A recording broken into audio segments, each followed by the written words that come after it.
Hello and welcome to Strictly Salina.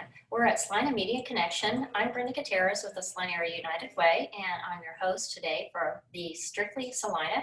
Today we have a couple of the staff from DVACK with us. Ladies, would you introduce yourself? And when I say DVACK, would you say the whole formal name for your organization? Welcome. Yeah, absolutely. My name is Susan Leach. I am the Grant Project Specialist for DVACK. And DVACK, what an acronym stands for is Domestic Violence Association of Central Kansas. But since we have relocated, we have rebranded in a sense and have dropped that long, gigantic name and are going by DVACK because a lot of times people look at us as thinking of us as a domestic violence agency when we serve a multitude of victimizations. Thank you. And with me today, I have... My name is Abby Hunter, and I am the domestic violence victim advocate here at DVACK. Well, welcome Susan, welcome Adam. I'd like to start off with the first question for each of our guests for Strictly Salina. What's your why?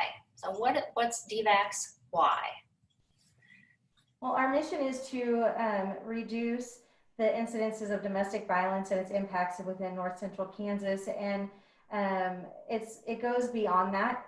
Our why is to not only serve victims, obviously, but to help in aiding breaking the cycle. And so that's helping families escape violence, whether that's domestic violence, sexual assault, stalking, elder abuse, teen dating violence, human trafficking, and also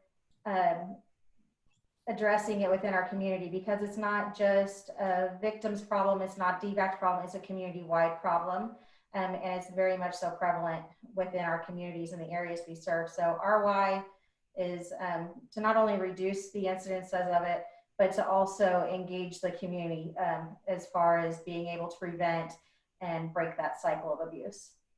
You mentioned the word community, and I naturally think Salina, the Salina community. Your service area is larger than that. What other areas does DVACK cover? DVACK, we started out as a grassroots organization based out of here in Salina, and since then we are now covering 10 counties in North Central Kansas. So we cover Cloud, Dickinson, Ellsworth, Lincoln, Jewell, Mitchell, Ottawa, Republic, Saline, and Washington. That's a lot. Yeah. Now, when you think about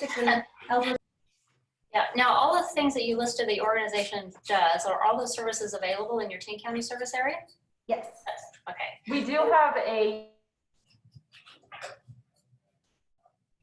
an outreach office located in Concordia, but other than that, we are driving around in our advocate buses. Yeah. Yes. So, Abby, when you're thinking about when you're out and about, driving around or in the office, what are some things that you try to achieve in your role? My role, I really focus on being able to heal the survivors of domestic violence. That's where I like to really dive in and just offer support and be able to remove oneself and heal from whatever incidents of domestic violence that they've experienced, themselves and their children included. And then hopefully empower people, educate the community so that I don't have to heal anyone from domestic violence because it's not happening anymore. But that's a far off goal. When we think about obstacles, what kind of numbers are we talking about? If you're talking about healing and services, what kind of numbers are affected? As far as who we serve, or in general yes. Population, or? All of the above? Because some people don't, you know, it's out of sight, out of mind for people that don't know or haven't had a personal experience. Absolutely. Statistically, they say 1 in 4 individuals experience domestic violence in their lifetime. And past research has also shown that in teens, that's actually higher. That is closer to 1 in 2 or 1 in 3 teens will experience dating violence before they even graduate high school. And that's including physical assault. And so the trends, although we would like to see those numbers decrease, because honestly, 1 victim is too many, we're not exactly sure how it's going to go as the generations grow from our youth into tomorrow's adults, because from previous generations to the current generation, the prevalence rate of domestic violence and teen dating violence, sexual assault among our youth it's astronomical. It's sad to see. Well, at the Salina United Way, our credo, we fight for the health, education, and financial stability of all people.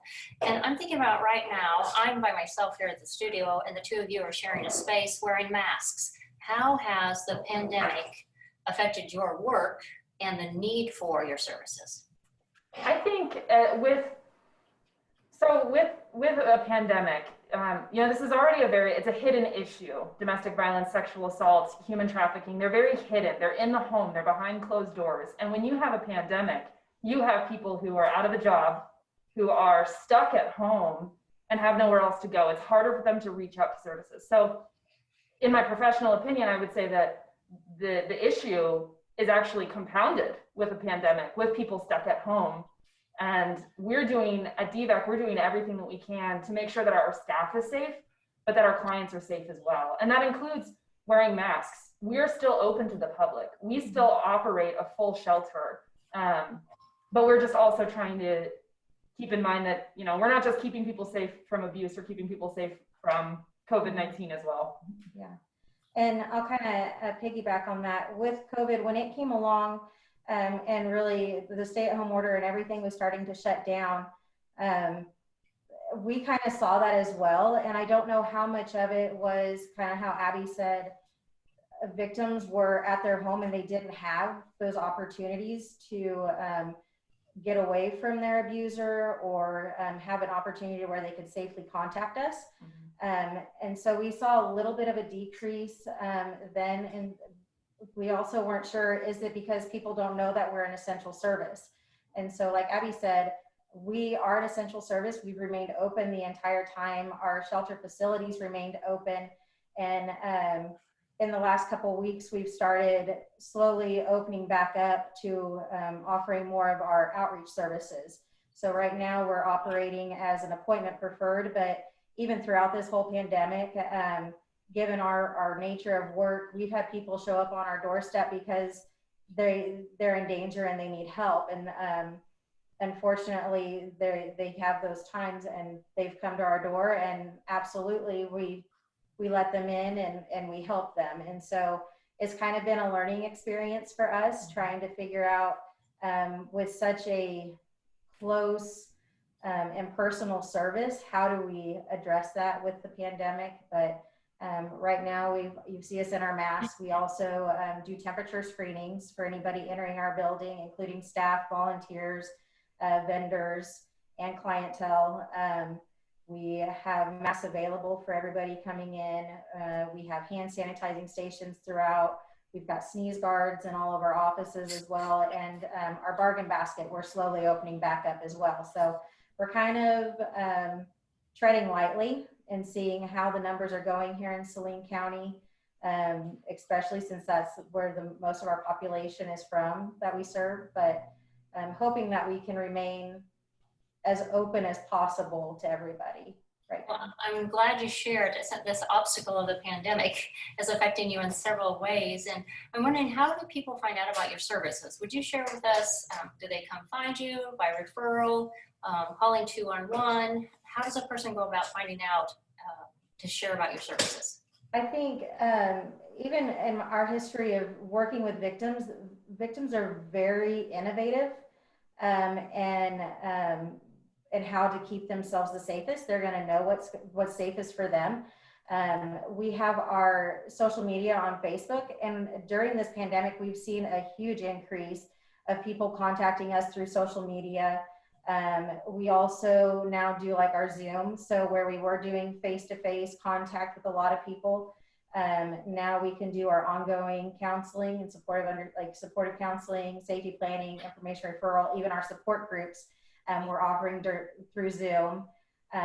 We've got our hotline that has still been operating 24 hours a day, 7 days a week, 365. They can call our main number, 827-5862, and get assistance that way. And also on our website, they can find out about services there, and email our main agency email, which is DVACK@dvack.org. And that goes to our staff here, and then we can try to get in contact. another thing that we've seen is people that were volunteers and so are passionate about the cause aren't able to necessarily come in and provide all the services and assistance that they were before. And they're becoming better and stronger allies for us in the community. And so recognizing those victims that need referrals and being able to effectively refer them for services has been absolutely incredible. And not just here in Salina, but we've had numerous people that have either been donors or volunteers or past clients and victims of ours that have said, hey, I am working with this lady and I wanted to get in touch with you, or hey, I know of this family, or I know of this guy. How can we help them?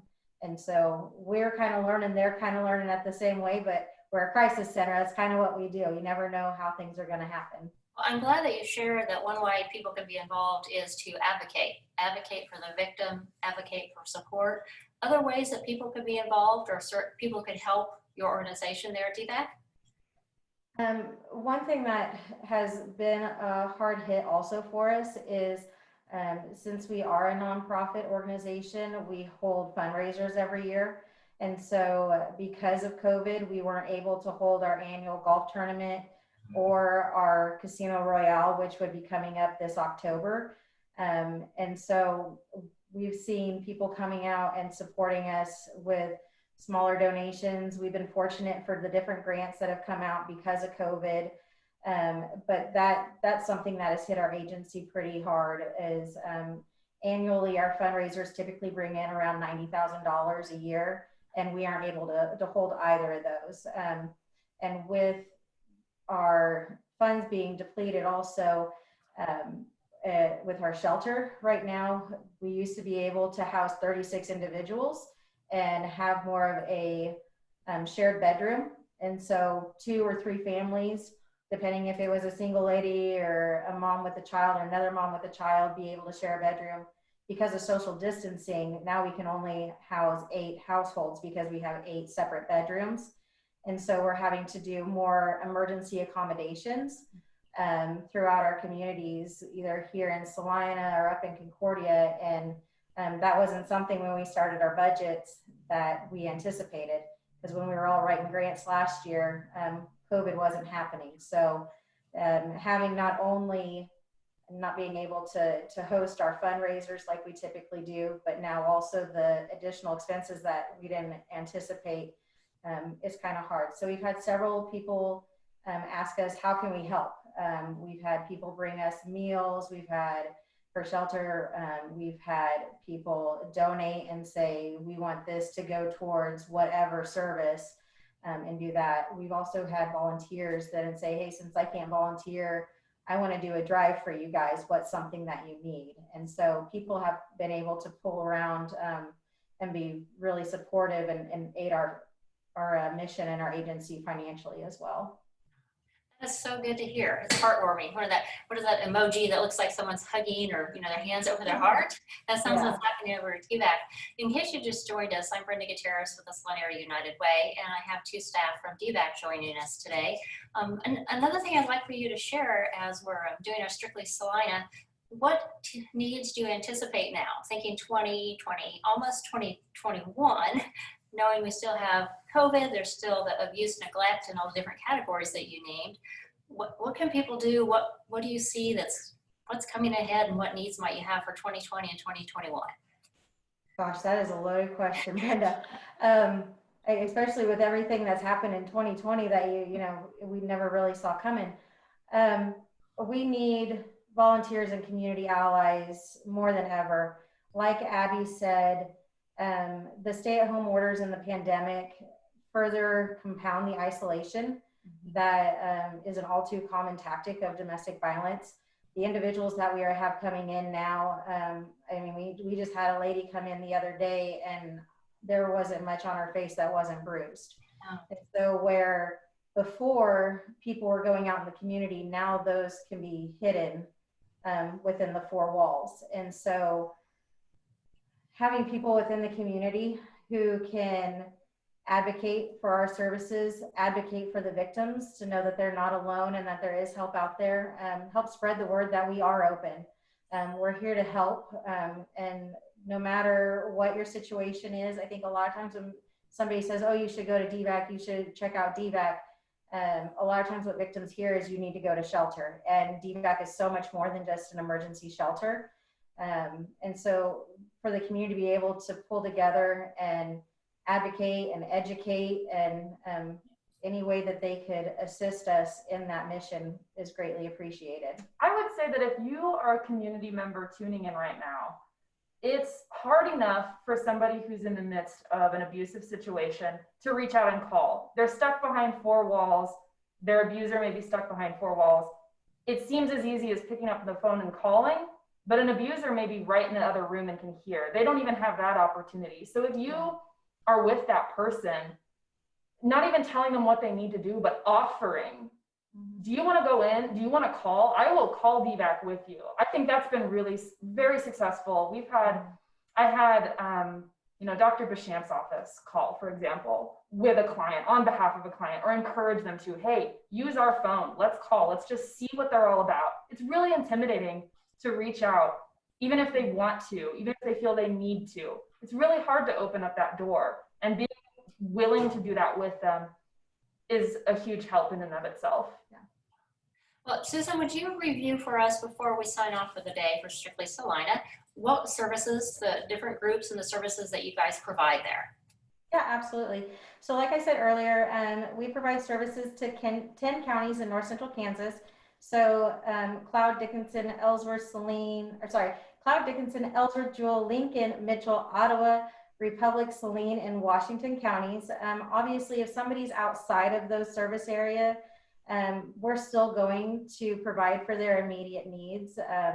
So we get people from throughout Kansas, as well as across from different states, or even calling in on our hotline. We will take care of their immediate needs that way. Ongoing, as far as whatever our services are, we have our 24-hour crisis hotline. People can call our main number, 785-827-5862. And that is 24/7, 365. There's somebody answering that. And crisis doesn't have to be something going on right now. If that's even, you need somebody to listen, that's what we're here for. We also have an emergency shelter. Our emergency shelter houses men, women, and children, as well as pets. With our move, we did become pet friendly. So now individuals that are needing to flee can bring their cat or dog with them, and we're able to assist with any vaccinations and treatments of their animals as well. Then we also do ongoing supportive counseling. We're not therapists, but we give that emotional support and understanding.